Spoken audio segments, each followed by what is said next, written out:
everyone. Today we have our another new episode. The episode is based on leadership. Which leadership skills are needed to create impactful change?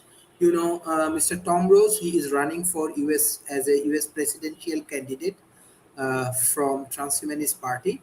So already he become very famous in South Asia because of his activities. And we have our great analyst, Professor David Smith. I just want to share a story from World Talent Economy Forum because uh, last few months we have a lot of improvement.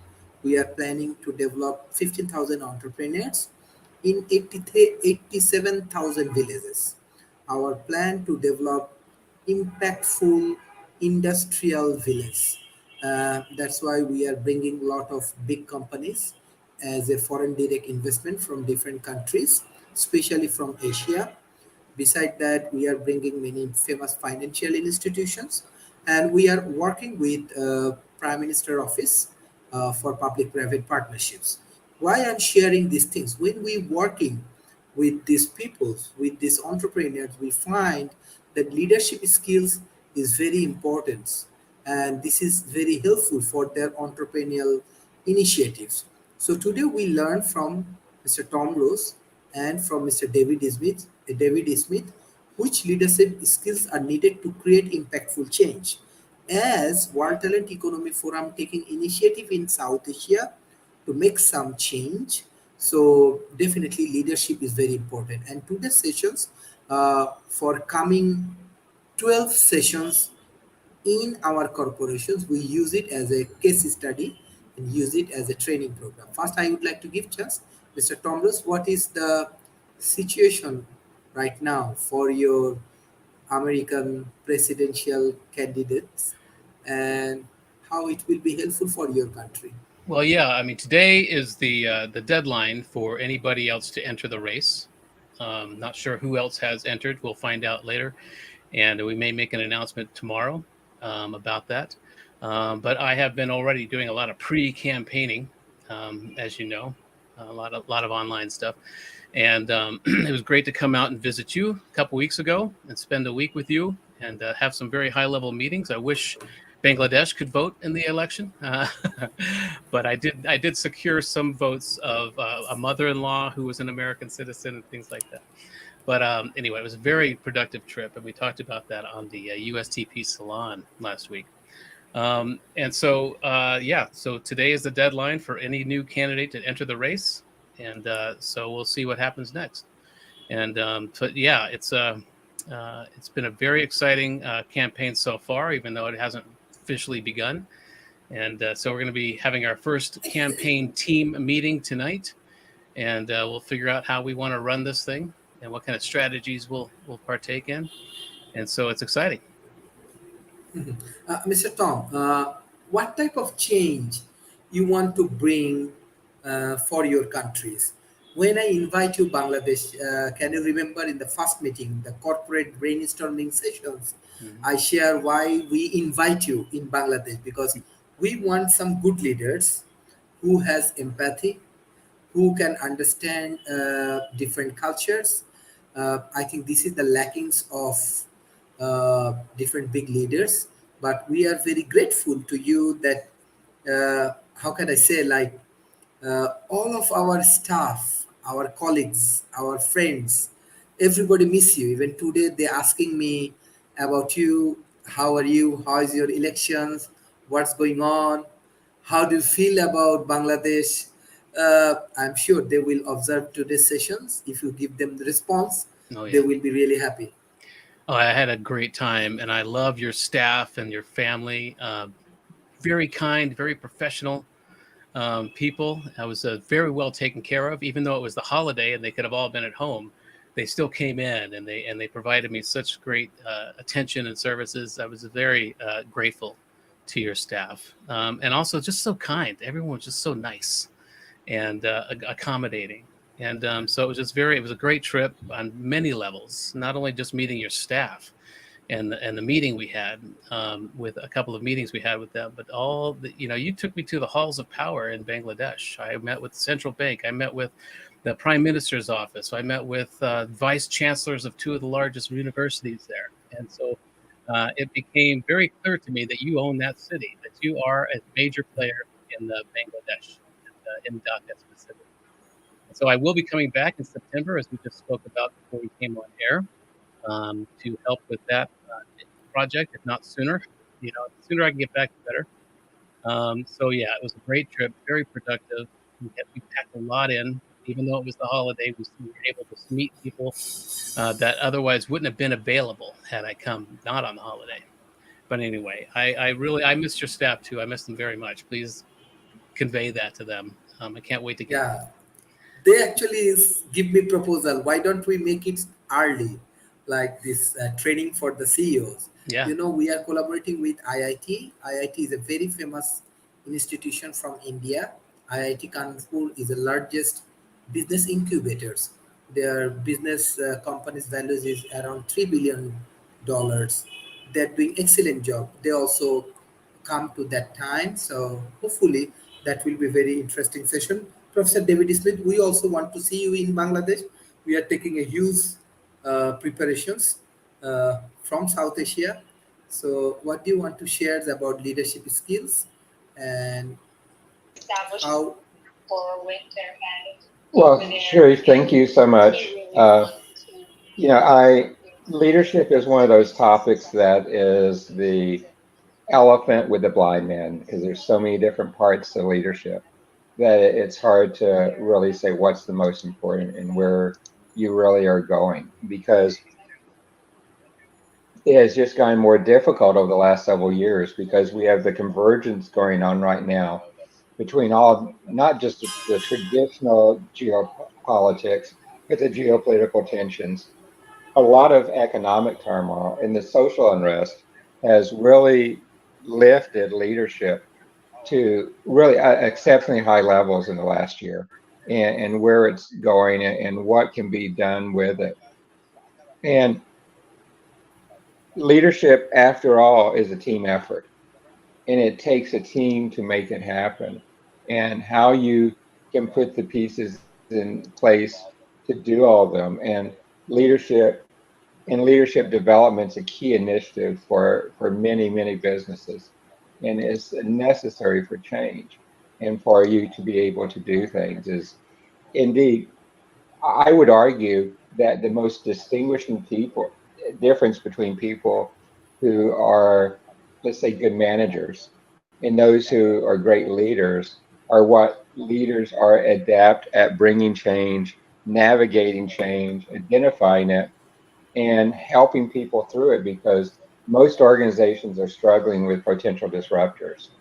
Uh, you see supply chain, shortage of workers, the whole pandemic, digital transformation, increasing global competition, changes in delivery models, for example, in healthcare to telemedicine, from brick and mortar to online.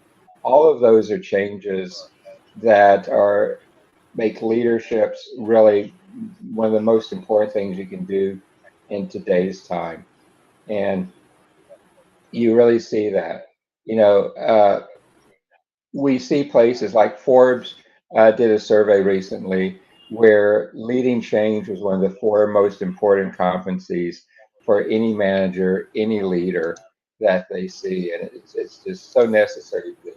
Also, there's another interesting statistic recently in that over 60, Gartner did a global survey.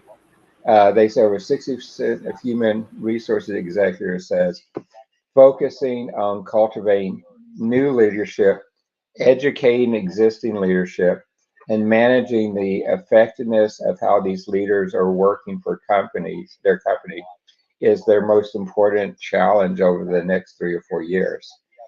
And so, what they're trying to do is try not to just get the classic management skills in there, but some of the new places is they're talking now more about not just company leadership, but human leadership. And so they want them to have empathy, a lot more empathy in the past, more adaptiveness, more being authentic than you've seen some leaders be in the past, and we see it. And project leadership and social influence is going to be one of the fastest growing workplace skills in the next 2 years. And that's really tied into leadership too, because they're the important coach on how to do that and what are needed and what are the future skills that are needed. And and what are those characteristics that are needed there? Let me just say one thing here to kind of wrap up my part here is that there was a great list put together by Forbes on what are the most important things to make you a unforgettable leader to your people. And I thought this was a great list. And I can go into these more later, but they're practice emotional agility, create clear meaning and purpose, practice systems thinking, not just systems thinking, but system to systems thinking. You've heard me talk so much about. Practice openness and transparency, and really care about the people you have working with you. And I think, Sharif, way you put this as a topic on what leadership skills are needed to create impactful change, that list I just went through, I would put at the top of any list of what are the skills needed to create that impactful change that you're talking about. And Sharif, I think that's a good place for me to go and let the other couple talk too. So thank you. Thank you, Mr. Jason. What you want to share is about leadership skills are needed to create impactful change. Yeah. Um, I'd like to echo kind of what David was just saying about that. Sometimes, leadership isn't, uh, it's, it's a team thing. And apparently, I think today is our last day to, throw your hat in the ring for the nomination for the USDP. And I'm probably just going to support Tom. Uh, you know, there's like an old adage that kind of says, behind every good man is a good woman. Well, I'm not a woman, but there's wisdom in that, and to where everybody always wants to be the first guy, the number one in charge. But uh, being a good first mate, is very valuable. You know what I mean? So, and if you got somebody that has a good first mate, then it's a lot more. And I mean, just look at like your nighttime, talk show hosts. They always got, their buddy sitting there, back them up, you know. So, what I want to do uh, is keep Tom well informed, basically. I think one of the big things in leadership that we are missing today is people that are able to just freaking tell the truth. You know, I mean, don't lie. It's not hard. You know. Uh, so what what I will be my motivation will be to speak the truth and keep them well informed. And with all these AI tools got coming out, I mean, even we got something better than Chat GPT, but even using Chat GPT, uh, there should be no reason why a politician doesn't have a position and an eloquent, uh, points to make on every single issue, because we can have the AI write this for us and then go through and you know what we agree with, what we don't, and so the tools are there now that we should be able to have better politicians now. You know, uh, and so that's where I'm at. I'm looking forward to tonight to get the team together and you know get started making some cool stuff. It's gonna be fun. Thank you. Thank you. Shuborno Sarika, can you hear me? Shuborno? Shuborno Sarika, can you hear me? Okay, Mr. Tom, I just want to know from you what is the difference between North America, and you already visited Bangladesh? Uh, Leadership styles. I think you already meet many leaders from universities, from politics, from corporations uh, in Bangladesh, and you have a great experience from USA. What is the difference, or what your thought about that? Can you unmute, please? Yeah, one thing I did notice, one difference, and it's not across the board, but one thing I noticed is how the leaders there really listened. And I think that's a key element to being a good leader, is to listen to your people. I mean, like ego and narcissism is the worst trait to bring as a leader. It's worked apparently in some cases, but it really does not help the situation. And so what I think is important, and that's one thing I noticed, is that they were really listening to their people, and they gave wise counsel to them, specifically the guy at the technological university, the vice chancellor there. Um, and it's really important to listen to your people first. It's really important to listen to young people, and that's why it's a major part of my campaign. It's an actual platform to see young people as digital dignitaries. This is the first digital native generation in history. And so we need to understand that they have a whole new way of approaching issues. Um, you know, um, we can go into that later, but I think what's really important for a leader is, first of all, again, to listen, but also understand that everybody on your team has different cognitive styles. They have different motivators. And so it's very important to listen first, find out what motivates each person individually, and not to insert yourself into that desire. And so find out whether somebody is more motivated by just recognition, if they're motivated by money, if whatever it is that motivates them. And there's a way to extract that from people. Like my open source mode process is designed to do just that. What it does is it identifies each person's niche expertise. It's like I would go into a company, and the first rule is that everybody has to be involved, from the CEO to the receptionist, even the janitor, you know, because sometimes if you're having a problem solving group, the less somebody knows about the history of your company, the more ideas that can come forward. But so the first part of that process is to identify each person's niche expertise, and it rarely has anything to do with their job title.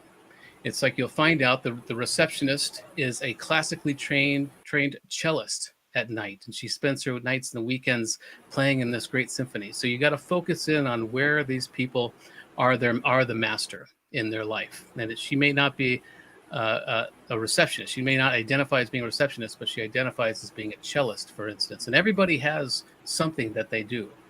And so one way to extract that is to ask what I call the bliss question. And it's you ask somebody, what skill, talent, or area of knowledge do you have that you wish more people recognized? And the reason you wish more people recognized it is because it has been subverted. It has been pushed down away from you. Maybe your parents thought you're good at math, so you should be an accountant. And so we kind of take in all this stimuli and information as we grow up, and we kind of avoid what we really want to do. And that's why you wish more people recognize it. So there's different ways to extract people's niche expertise. And I think that's the first thing, and I'll probably do that tonight in our first meeting, is ask people that question.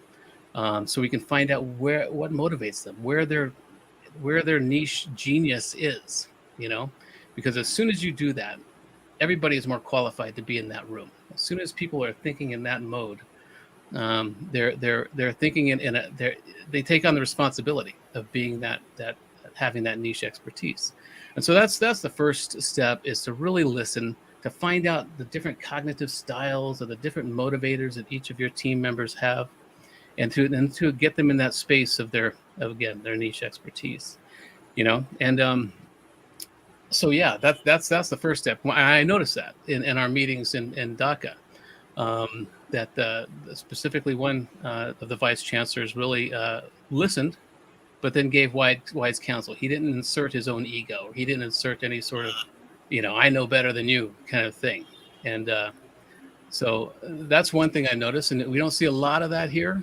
A lot of CEOs in America, or even major politicians, they do suffer some sort of narcissism, or they're sociopaths, sociopathy even, and that seems to be what a lot of these CEOs kind of have in common. Not most of them, not a lot of them, but many of them may have a sort of lack of empathy, and that's worked for millennia, obviously. But things are changing now.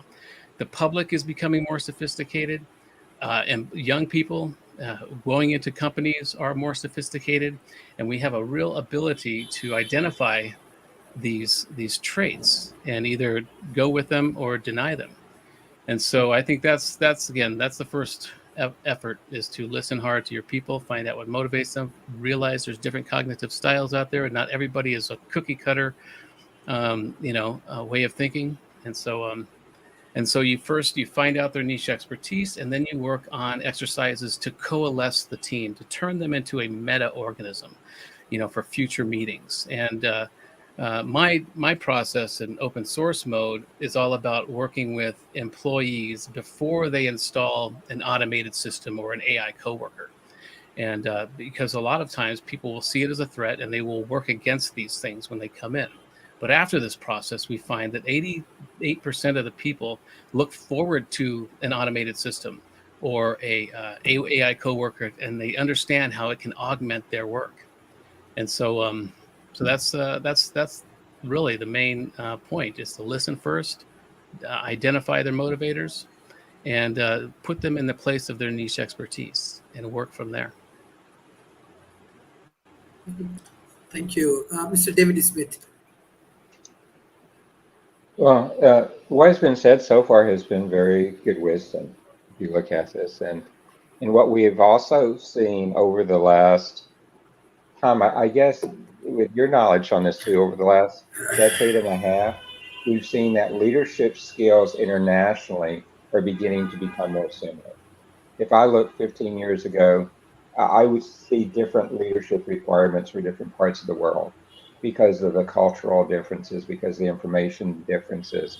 But the fact that we have such profound digitalization, so profound connectedness now, and our workforce is being spread globally for most companies, that leadership and leadership skills are beginning to become very, very similar all around the world. And I've seen that really accelerate in the last decade and a half.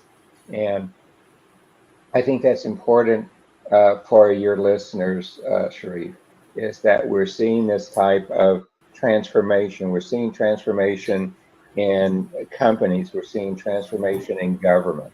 We're seeing transformation even in academia.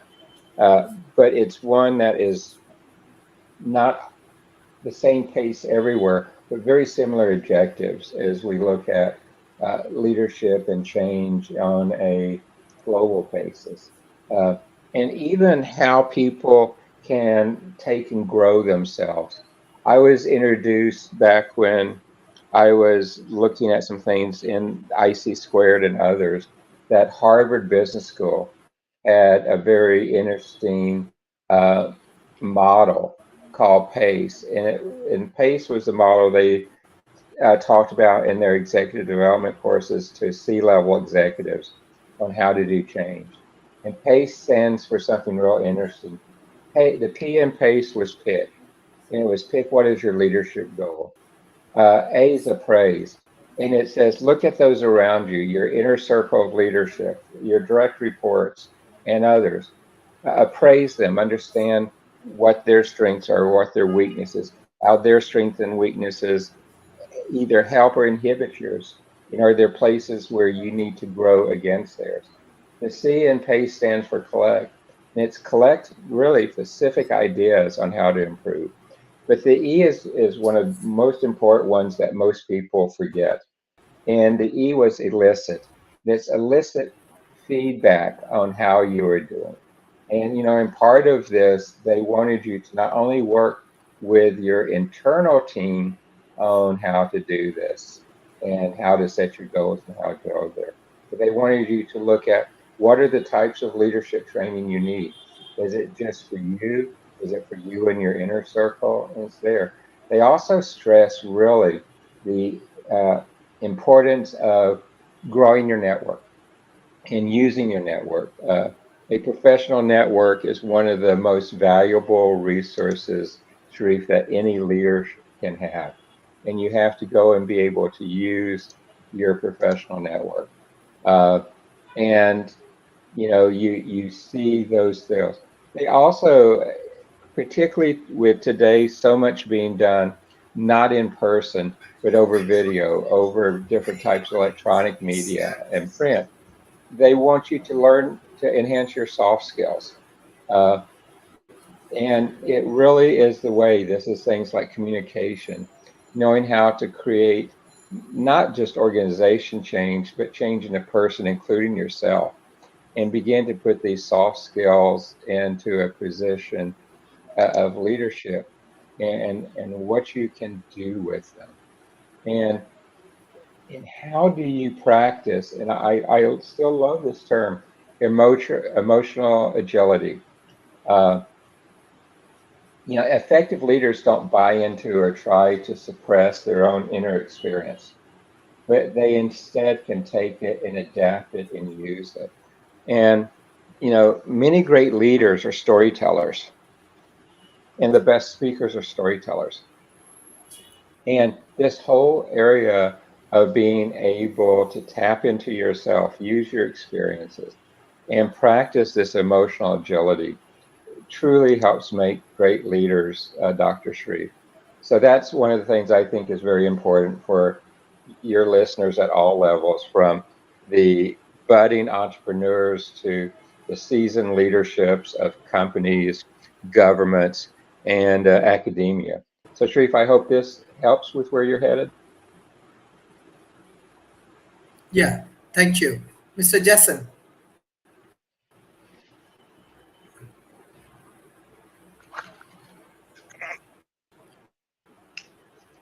Jason, can you hear me? Yeah. There we go. It wasn't unmuted. Yeah. I don't know. I just dropped the website to Tom Ross and Tom Ross YouTube channel. So you guys should check that out. Um, you know, the whole political paradigm and the whole political landscape of the United States is sort of changing recently, and I think could be a very opportune time for a third party to come in and maybe get some kind of traction because uh, with the direction that the Republican Party went with having narcissist chief going on is you know on the plus side, the whole country has now been taught the lesson of what is a narcissist, why is that bad, you know what I mean? And so everybody realizes the whole Dominion case with Fox News, and now everyone knows that Fox isn't news; they're straight up lying. And there's been a big backlash with the Republican Party, and they're leaving the sane ones, so they are sort of self-segregating. And good or bad, I uh,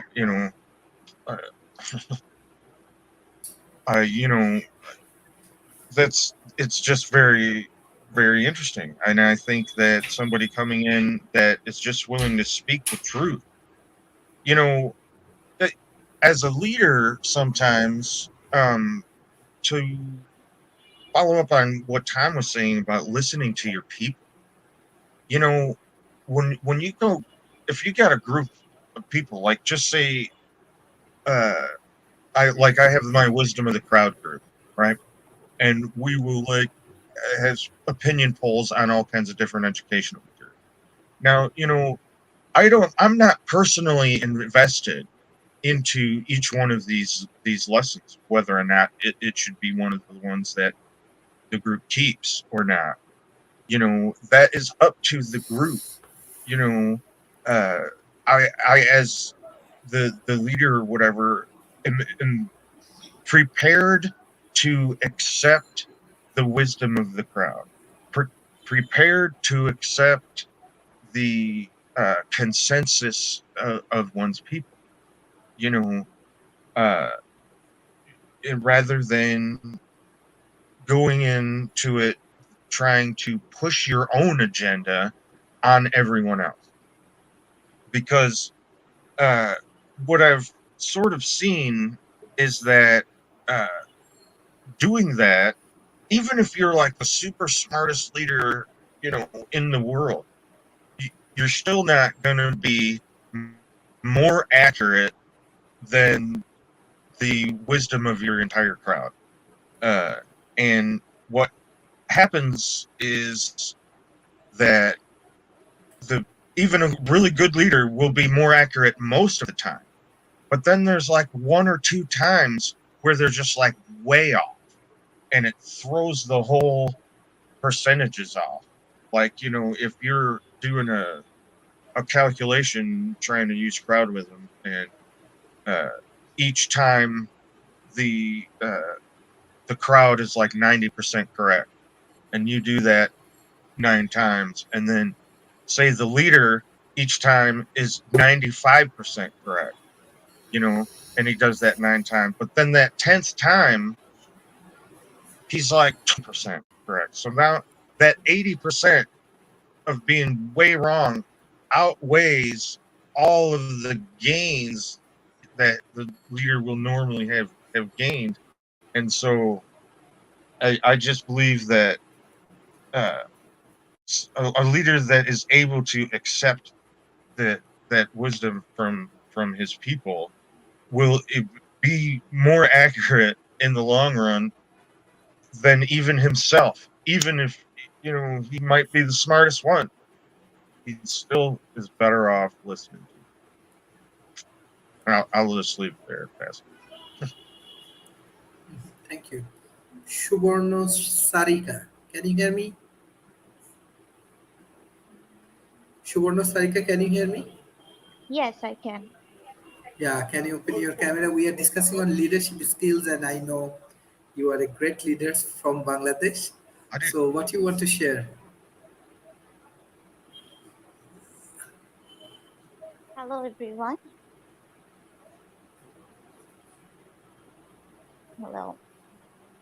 So I think that every leaders have some own qualities, but among them for today's era, I think commitment is very essential because every leaders has some their own vision, own motto, and everything. But what in this in our time that we leaders are not focused, they just kept changing their vision, they're just maybe jumps from one project to another project. But I think that people should be committed what they want to do for the nation, for the country. So I think that commitment and leader focus, if leaders are very focused and committed, then that will be impactful. And also that nowadays we don't like aggressive people. So for emotional intelligence, leaders has to be understand that they have to be very sensitive. They have to understand people's choice and their what they want from them. I think that now people are more intelligent, more understanding. So to bring some changes, that be committed and be focused. Thank you. Thank you, Mr. Tom. As you are AI expert, do you believe that leaders can develop their quality, their skill through AI, or how AI can be helpful for leaders? Yeah, absolutely. In fact, that's one of my planks, and I have an AI as a campaign manager, and a few AIs as campaign advisors, because I believe we need to integrate these AI systems into how we campaign and how we govern our nation. And so, but yeah, picking up on what Sabarna was saying, that I think she's absolutely right. It's about focusing on one vision, and we are so distracted. Even leaders and people are very distracted these days by media and all kinds of things. We have kind of this global ADHD happening, and I think that's that's on purpose in some cases. They're trying to distract us to keep us from focusing on one thing. And because when you're off balance, you're easier to control. So that's why we have so much content now, and there's just so many ways to be entertained. And but it's really important, as you said, to focus on one specific vision and keep that focus, and try to have your people keep you focused on those things. Because it's the only way anything will ever get done. By committing to it and staying focused on it. And as Jason was saying about the whole Fox News thing and the whole MAGA movement here in America, what's important is, first of all, even though there's a whole lot of "I told you so" opportunities here, with MAGA people, that doesn't work because they double down. It's like when you have a doomsday cult, for instance, that says that the world is going to end on this specific date. When that date happens, they don't say, "Oh, we were wrong," and then move on. They double down and they focus more on their leader. There's a sort of human quality that they don't, by saying to somebody that you were wrong, that doesn't work. It only makes them double down. And so, especially if your identity is dependent on your politics, no fact, no truth will ever get through. And so we're seeing that. And so it's really important, as some MAGA people are waking up and realizing, wait, we've been bamboozled. It's really important not to say, I told you so, because that'll only entrench their beliefs back to their tribe. And one of the issues with even MAGA or anybody is we have such a need to belong to a group that if you step outside of the beliefs of that group, it's more threatening than just taking them on and continuing to believe whatever the group believes. We have a real need. It's actually the third element on Maslow's hierarchy of self-actualization. We have food, and shelter, security, and then belonging. We have a real need to belong. And so anybody who is in whatever group they're in, whatever cult they're in, whatever political side they take, it's very difficult to step outside of that tribe, because you'd much prefer to belong to something and so the truth and the facts don't really matter. So it's really important as Americans that when people start realizing that they were lied to on either side, this is going on both in both parties, that we don't have an "I told you so" attitude. We got to understand that these are people. They have children. They love their families. They wake up. They stay up at night like all of us do and worry. And so we need to be in that place of empathy, and not be in an "I told you so" attitude as people wake up. And that's why I believe that the Transhumanist Party is that third door. It's that third option. It's a rational. I was saying the other day that I don't know where the politics of most of the officers that I work with are. I don't know if they're right wing. I don't know if they're left wing, because we don't talk about these things. We have rational discord. We don't talk about wedge issues. We don't talk about culture war issues. So there's a lot of people that I have no idea where they fall, on the political spectrum. I've been wanting to ask, but then I don't want to really necessarily know, because that would just hinder my ability to understand somebody. And so that's what I love about the Transhumanist Party, is that we are transpartisan. We are above all that. We are focusing on really serious issues, that the technological singularity will bring, that the existential threats that we need to focus on and work with. And so, so when it comes to AI, that's why I have an AI campaign manager. I have AI campaign advisors that just augment my campaign human team. And just as Jason was saying as well, it's really easy to say, hey, put in, ask ChatGPT or one of my AIs, give me a good policy paper on this specific issue using this information. And I'll flood it with a bunch of information, and it'll write me a really good, thoughtful paper that I can put out. And I haven't done that yet, but I will be doing that. I'll be using it to help me write speeches. But what's really important is to go back through it and put in the human element, put in the comedy, put in the things that are uniquely human, empathy and things like that. But yeah, AI is going to be it's a game changer. We're seeing that already. We're seeing how even the AI generative selfies that are coming out. I'm using a lot of them because they make us look good. They make us look cool. And if the AI is intended to be our robot overlord, it's doing it the right way. It's focusing on our egos, to get there. But no, I don't believe that's the case. But I also think that we're seeing all these AI systems that are making it really possible to really to put a J curve, to change everything we're doing immediately. And like there's professors that are complaining that they're having students that are using Chat GPT to write papers. And all that means to me is we need to change the whole paradigm of how we're teaching people.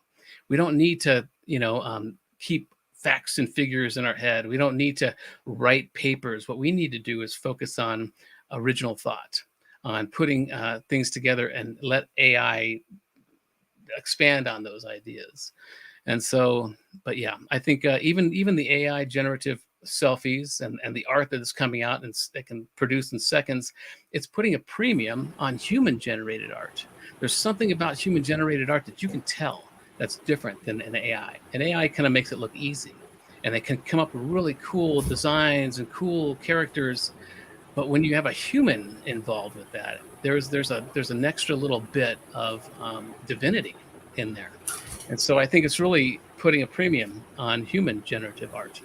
So anyway, yeah, but it's a really important part of my campaign. I think we really need to alleviate the fear of AI, because we project our own fear-based instincts and our millennia of genetic trauma onto these things that don't have either of those things. And so it's really important because AI is the one tool that can really help us solve many, if not most, of our existential threats.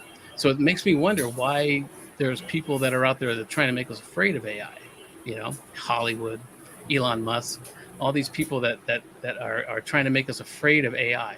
When we, certainly should be afraid. We should be a little bit cautious. I'm not a Pollyanna, when it comes to AI, but we need to understand that the smarter it gets, the kinder it becomes, because it moves towards cooperation and collaboration as opposed to competition like we did, that we had to. We had to survive through fear. We had to hone our senses to identify threats. Our brain has two primary functions. That's to gather resources and identify threats. And so whenever we see something like AI, which is pushing us off the intellectual food chain, we see it first as a threat.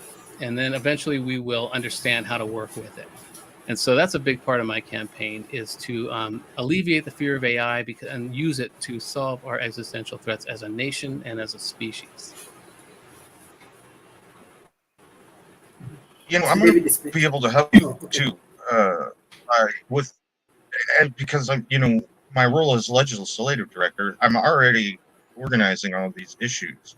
And you're not on Discord much, but on Discord I have a whole section where I have channels with threads in there. Each issue,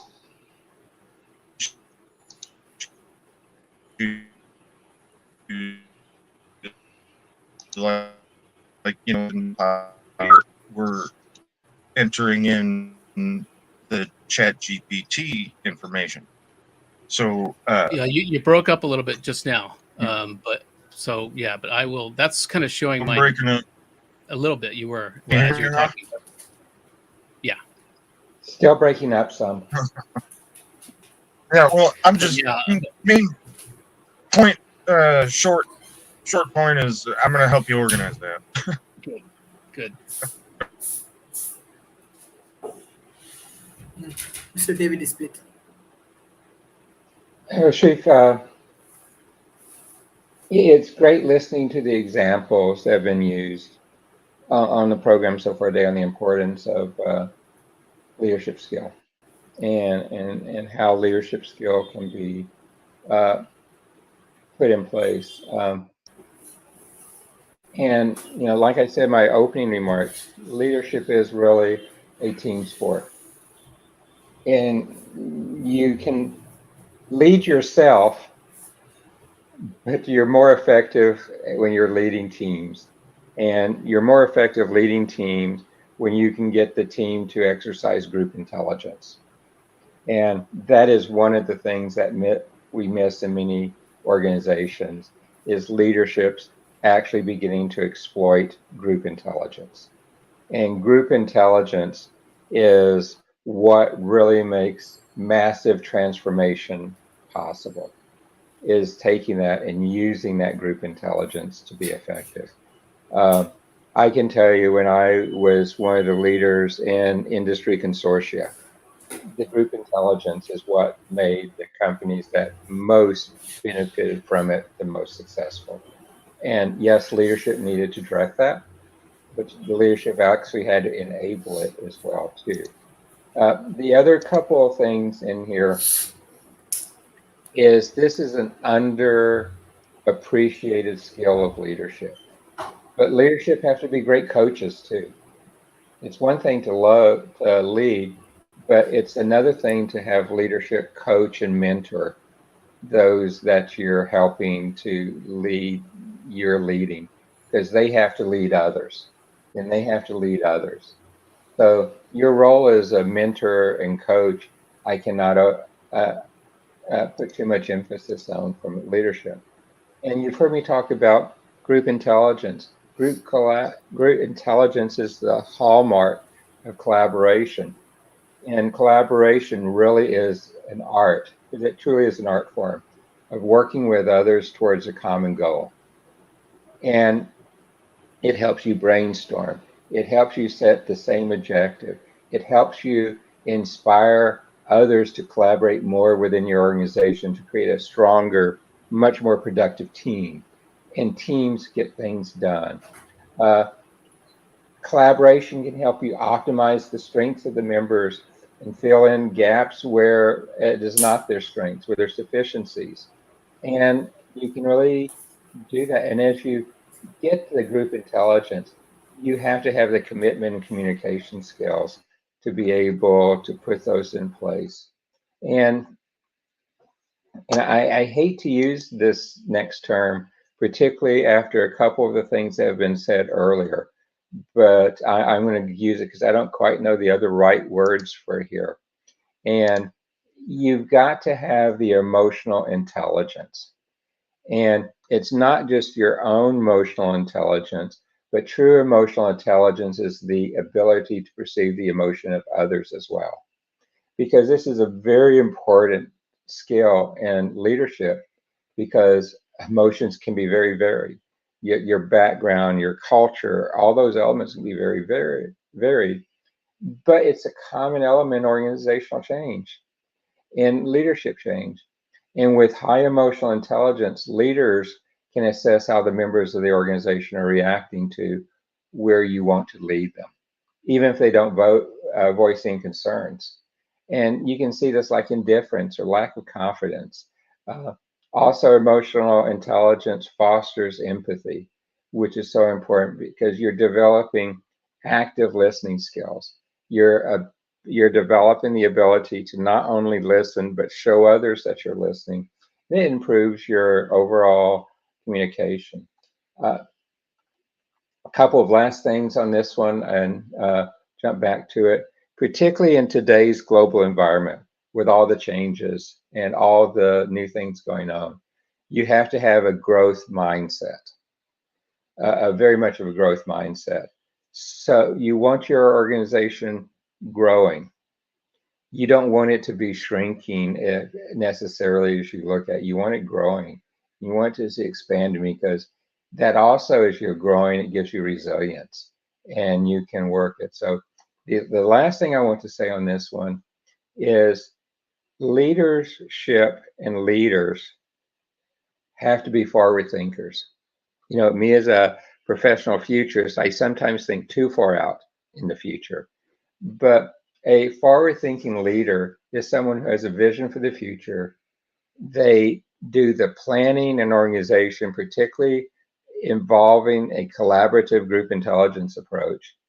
And they figure out how present steps and future steps can carry them to that goal and how you get there.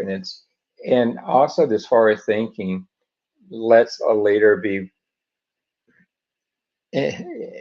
really have the ability to innovate and be progressive about their organization. It helps them imagine new ways they can grow and the company can grow, and how the company can go and develop new leaders for the company as well. And developing new leaders is a very, very important skill of leadership. And developing new leaders is probably one of the strongest ways to impact change. So Sharif, again, I hope this helps, because I know we're getting towards the end of your show and wanted to make sure I got some of those points in.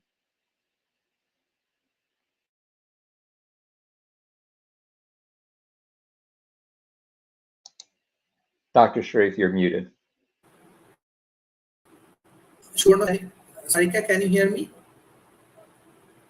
Yeah. What's your concluding remarks for today's session?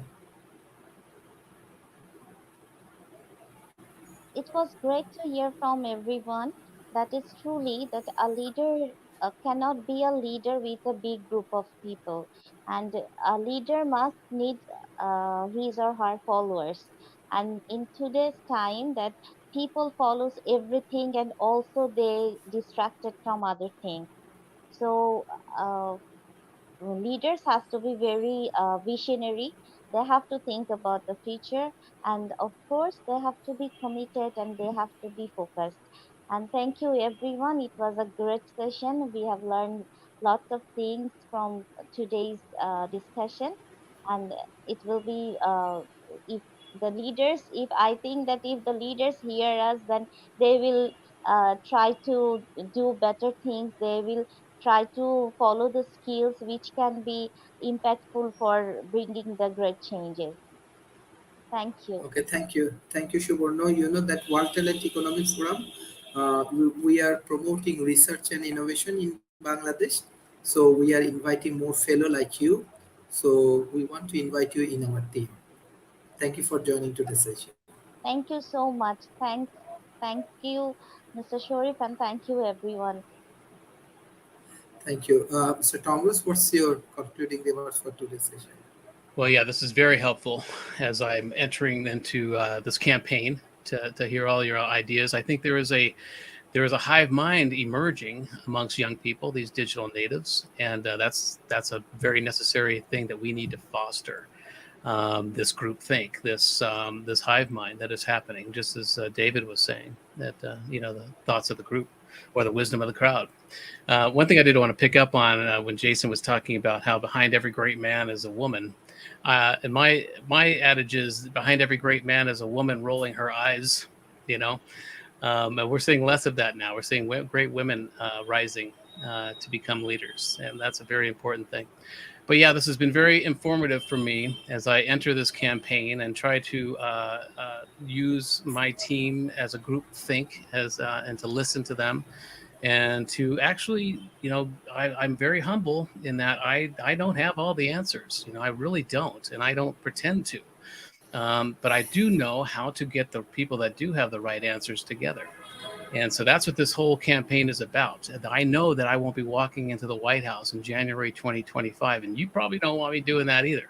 But this whole campaign is about breaking certain political paradigms that are harming us, the ridiculous ones of divide and rule, and to not listening to younger generations. And so this is all about clearing a path for younger candidates to come in so that they can, have a clear field of all these ancient and recent political paradigms that are stalling humanity's progression will be out of the way as much as I can do to clean up the street before they arrive.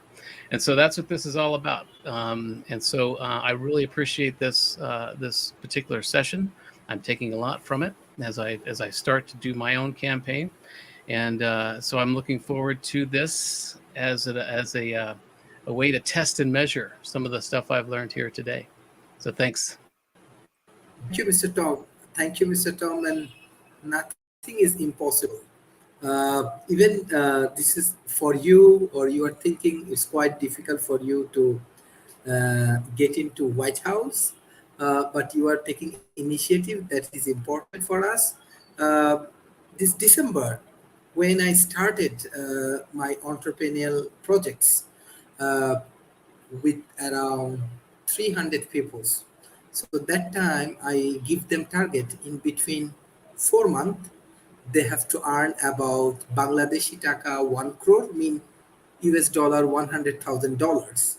So for them, it's quite difficult. Like what you are thinking, for you, it's quite difficult to go to White House. The same things for my entrepreneurs to achieve this $100,000 in between 4 months. It's quite impossible. But trust me, when we today we finish our entrepreneurial summit, our 46 entrepreneur they achieve these impossible things. That's why we develop talent economy. We do more focus on economical developments because for us uplifting the nations and gaining the economical success is very important. So nothing is impossible if you have determinations, if you have passions, if you have real objective. Why not? Anything possible. So maybe not this time, maybe second time or third time. So better keep trying and keep moving. So wish you all the best from us, and especially that our country's many people they are wishing you all the best for your presidential campaign. And I'm sure, especially from Asia Pacific, many people, those who are a citizen of USA, they're gonna support you.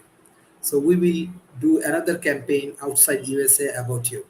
So hopefully we will see you in September. We are especially organizing these training programs and summit in Bangladesh. Uh, so it will be very interesting. And Sarika, we need your support because we need lot of volunteers, lot of young people to organizing this great event. Many famous people from around the world, they may join in this program. Yeah, Okay. sure. My full support will Thank be you. with you. Thank you. She is actually very productive organizer. I meet with her in undergraduate level. She was a very great leader at that time. So Professor David Smith, what's your concluding remarks? And definitely people of our countries, they want to see you in our countries. So I would love to come to your country as well and really spend more time there. I love that part of the world and the different times. I, I am speaking at a conference here on tomorrow and all day Wednesday. And I have friends coming there from Thailand, and a good friend from Hitachi City in Japan is coming in for this conference. And I'm looking forward to reestablishing friendships and acquaintances and eventually meeting some new ones in Bangladesh with others with you there.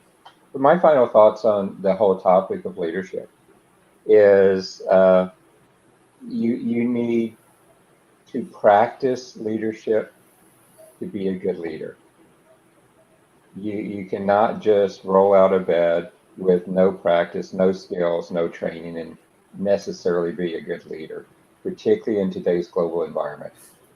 Uh, I've been making presentations for a while at the fact that we have 5 generations in the workforce at the same time right now. All of our generations have different preferred ways of communicating, different devices, different approaches. What works for one generation as a leader does not necessarily work for the other generations. So you have to really understand how the different generations communicate, what their preferences are, and be able to be fluid and responsive in all of those. Uh, Again, you've heard me say this over the years with you now, with Sharif, and actually I looked back and I can now say years with a S and not just a year. Is I don't want to over get people to not understand that we live in a time of systems today. You have to think in that way. You cannot think in a narrow vertical trench like you could 25 years ago. Everything's today is the systems of systems. And most of what we do outside the personal services industry is global. So you have to understand that as well. Group intelligence goes without saying. Um, Tom, I like the group intelligence versus the wisdom view because group intelligence to me implies an ongoing dialogue, ongoing collaboration. I think that collaboration is so important versus just the wisdom of a crowd because wisdoms of crowds tend to be more static and they tend to, the wisdom of a crowd approach shows more bias. And oftentimes you cannot understand biases without more collaboration. So the group intelligence to me is a very important thing as you look at leadership skills. And finally, Sharif, I have to show my other bias. Uh, and Sabrina, you might not, I know you haven't heard this, but one of the things I say very often, there's a reason that the windshield on a car is bigger than the rear window in a car. It's more important where you're going than where you've been. Leadership, you have to look out the windshield of the car. You do have a back window. It's important to know where you've been, but a leadership's prime focus is knowing where you're going. So that future view, looking at that windshield, is very important to any leader, Sharif. And thank you again so much for letting me be on your program.